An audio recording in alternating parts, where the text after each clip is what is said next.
दोस्तों, आज हम एक ऐसे ऋषि की कथा सुनने जा रहे हैं जो देवताओं पर आए संकट को टालने के लिए पी गए समुद्र का सारा पानी और किस प्रकार सृष्टि को बचाने के लिए विंध्य पर्वत को भी झुकने के लिए मजबूर कर दिया।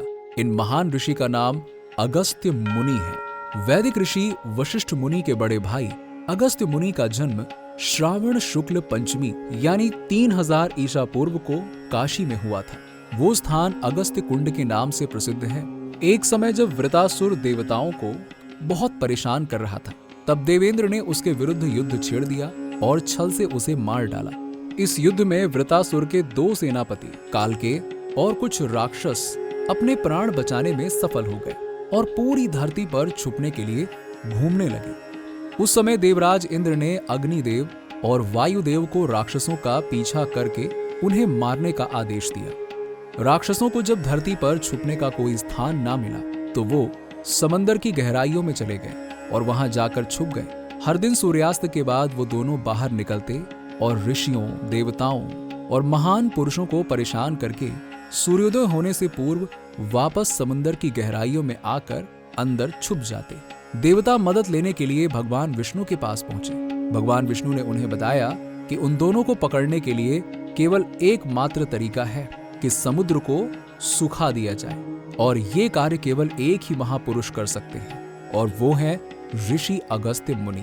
भगवान विष्णु की बात सुनकर देवता मदद लेने के लिए ऋषि अगस्त्य मुनि के पास पहुंचे और महर्षि को सारी बातें बताई। ऋषि अगस्त्य ने बड़ी सहजता से सहमति व्यक्त कर दी और समुद्र का सारा पानी एक आचमन से ही पी लिया और समुद्र को सुखा दिया। इससे कालकेय और उनके साथ बचे दैत्य मारे गए, परंतु समुद्र का जल सूख जाने की वजह से स्थिति अकाल की ओर बढ़ गई। देवताओं ने इस विषय में भगवान विष्णु से पूछा कि अब क्या किया जाए, तो भगवान विष्णु ने उन्हें बताया कि जब राजा भागीरथ धरती पर जन्म लेंगे तब वो गंगा जी को स्वर्ग से धरती पर लाएंगे और वही समुद्र के जल को भर देंगी। एक दूसरी कथा के अनुसार भारत का सबसे बड़ा पर्वत हमेशा से महामेरु रहा है, जो सचमुच आसमान को छूता हुआ प्रतीत होता था। सूर्य और चंद्रमा उस पर्वत की परिक्रमा करते थे। विंध्य पर्वतमाला जो भारत के मध्य में है, उसको मेरु की इस विशालता और सम्मान को देखकर बहुत जलन हुई और उसने लंबा होना प्रारंभ कर दिया।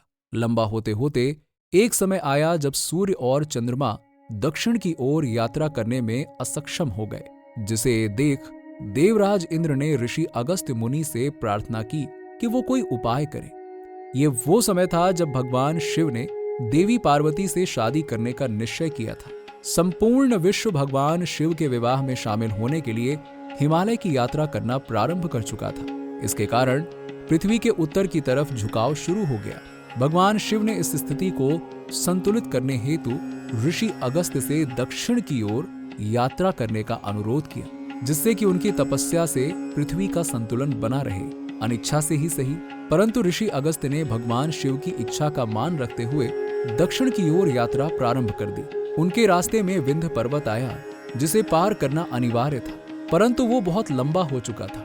ऋषि अगस्त्य ने विंध्य पर्वत से छोटा होने का अनुरोध किया ताकि वो इसे आसानी से पार कर सके।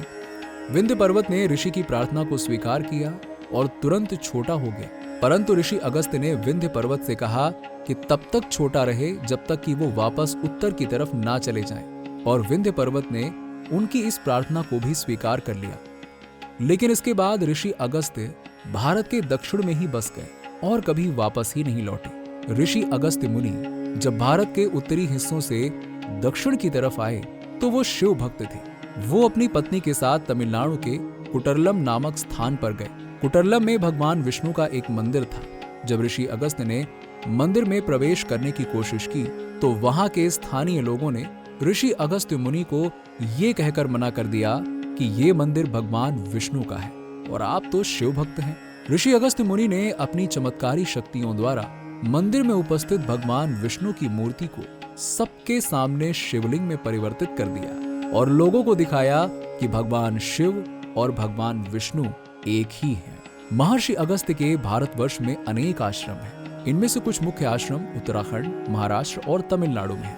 एक उत्तराखंड के रुद्रप्रयाग नामक जिले के अगस्त्य मुनि नामक शहर में है। यहाँ महर्षि ने तप किया था तथा अतापी वातापी नामक 2 असुरों का वध किया था। मुनि के आश्रम के स्थान पर वर्तमान में एक मंदिर है। वैसे मेरा छोटा सा प्रयास ये आपको कैसा लगा?